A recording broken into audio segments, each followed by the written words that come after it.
Bismillahirrahmanirrahim. Assalamualaikum warahmatullahi wabarakatuh.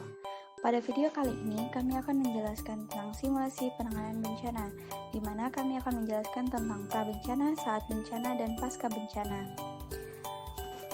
Kelompok kami terdiri dari 6 mahasiswa, yaitu Nurul Mukni Harman, Nurul Insania Marwan, A. Halimah, Hilda, Indri Antika, dan Rima Melati. Manajemen bencana merupakan suatu proses terencana yang dilakukan untuk mengelola bencana dengan baik dan aman. Ada 3 tahapan pada manajemen bencana ini. Yang pertama adalah tahap prabencana. Pada tahap prabencana ada beberapa hal yang perlu diketahui. Yang pertama itu perencanaan penanggulangan bencana, yang dimana terdiri atas pengenalan dan pengkajian ancaman bencana, pemahaman tentang kerentanan pada masyarakat, analisis kemungkinan dampak dari bencana, kemudian memilih tindakan pengurangan risiko untuk bencana, dan menentukan mekanisme kesiapan dan penanggulangan dampak dari bencana serta mengalokasikan tugas, kewenangan, dan sumber daya yang tersedia. Yang kedua merupakan pengurangan risiko dari bencana, yang dimana pengurangan ini terdiri atas pengenalan dan pemantauan risiko dari bencana, perencanaan partisipatif, penanggulangan bencana, pengembangan budaya untuk sadar bencana, kemudian peningkatan komitmen terhadap pelaku penanggulangan bencana, yang terakhir itu penerapan upaya fisik, non-fisik, dan pengaturan penanggulangan bencana. Selanjutnya, ada pemanduan dalam perencanaan pembangunan yang dilakukan dengan cara mencantumkan unsur-unsur rencana penanggulangan bencana ke dalam rencana pembangunan pusat dan daerah. Ini dilakukan secara berkala yang dikoordinasikan oleh suatu badan. Nah, ada pula analisis risiko dari bencana yang dimana pelaksanaan dan penegakan rencana tata ruang ini dilakukan untuk mengurangi risiko bencana, yang dimana mencakup pemberlakuan peraturan tentang penataan ruang, standar keselamatan, dan penerapan sanksi terhadap pelanggar. Yang terakhir merupakan pendidikan dan pelatihan, yang dimana pada pendidikan dan pelatihan ini kita menanggulangi bencana untuk situasi terdapat potensi terjadinya bencana, yang meliputi kesiapsiagaan, peringatan dini, dan mitigasi bencana. Baik, selanjutnya tahap kedua yaitu saat bencana atau tanggap darurat. Nah, penyelenggaraan penanggulangan bencana pada saat tanggap darurat meliputi pengkajian secara cepat dan tepat terhadap lokasi, kerusakan, dan sumber daya untuk mengidentifikasi cakupan lokasi bencana, jumlah korban, kerusakan prasarana dan sarana, gangguan terhadap fungsi pelayanan umum serta pemerintahan, dan kemampuan sumber daya alam maupun buatan.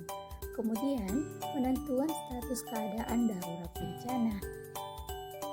Kemudian, penyelamatan dan evakuasi masyarakat terkena bencana melalui upaya pencarian dan penyelamatan korban, pertolongan darurat atau evakuasi korban. Kemudian, pemenuhan kebutuhan dasar yang meliputi kebutuhan air bersih dan sanitasi pangan, sandan, pelayanan kesehatan, pelayanan psikososial, penampungan, dan tempat hunian. Kemudian, perlindungan terhadap kelompok rentan, yaitu dengan memberikan prioritas kepada kelompok rentan seperti bayi, balita, anak-anak, ibu yang sedang mengandung atau menyusui, penyandang cacat, dan orang yang sudah lanjut usia. Berupa penyelamatan, evakuasi, pengamanan, pelayanan kesehatan, dan psikososial. Nah, kemudian yang terakhir, pemulihan dengan segera prasarana dan sarana vital dilakukan dengan memperbaiki atau mengganti kerusakan akibat bencana. Kita perlu ketahui apa itu simulasi tanggap bencana. Simulasi tanggap bencana merupakan alat atau instrumen untuk menguji tingkat pengetahuan, pemahaman, respon, dan tindakan warga ketika akan, saat, dan pasca bencana. Pada video kali ini, kami akan menjelaskan tentang simulasi penanganan bencana banjir, di mana banjir didefinisikan sebagai tergenangnya suatu tempat akibat meluapnya air yang melebihi kapasitas pembuangan air di suatu wilayah, dan menimbulkan kerugian baik fisik, sosial, dan ekonomi. Curah hujan yang sangat tinggi dan penebangan hutan yang dilakukan secara liar masih menjadi salah satu utama penyebab terjadi banjir. Di samping itu, hujan dengan intensitas tinggi juga dapat menjadi penyebab terjadinya banjir. Tingginya curah hujan yang terjadi berdampak pada peningkatannya volume air di daratan. Selanjutnya yang ketiga, pasca bencana. Penyelenggaraan penanggulangan bencana pada tahap pasca bencana meliputi yang pertama, rehabilitasi. Melalui kegiatan 1. Perbaikan lingkungan daerah bencana, 2. Perbaikan prasarana dan sarana umum, 3. Pemberian bantuan perbaikan rumah masyarakat, 4. Pemulihan sosial psikologis, 5. Pelayanan kesehatan, 6. Rekonsiliasi dan revolusi konflik. Kemudian 7. Pemulihan sosial ekonomi budaya, 8. Pemulihan keamanan dan ketertiban, 9. Pemulihan fungsi pemerintahan, dan 10.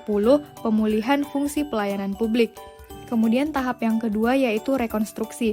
Dilakukan melalui kegiatan pembangunan yang lebih baik meliputi 1. Pembangunan kembali prasarana dan sarana, 2. Pembangunan kembali sarana sosial masyarakat, 3. Pembangkitan kembali kehidupan sosial budaya masyarakat, 4.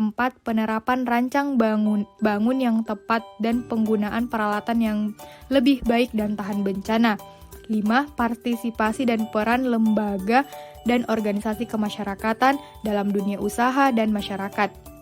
Kemudian yang keenam, peningkatan kondisi sosial, ekonomi, dan budaya.